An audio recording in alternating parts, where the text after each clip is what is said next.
হাসান হোসেন চোখের পানি ছেড়ে দিয়ে ডেকে বলে, নানাজি আপনার মেয়ে আমাদেরকে খাবার দেয় না কেন? গতকাল সারাদিন বলেছে রাত্রিবেলা খাবার দিবে, রাতে খাবার দেয় নাই।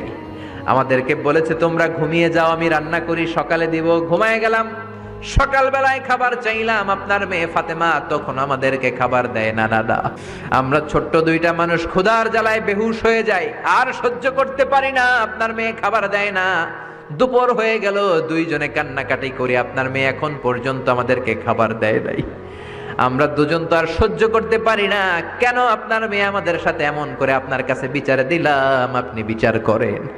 বিশ্বনবী আর কি বিচার করবেন? ডেকে বললেন, হাসান রে কাছে আয়। বিশ্বনবী শাম দেশের জুব্বা পড়তেন, শাম দেশের জুব্বাটা উপরের দিকে উঠালেন, হাসান রে দেখালেন, এই তো দেখ তোর নানার পেটের মধ্যে 3টা পাথর বাঁধা।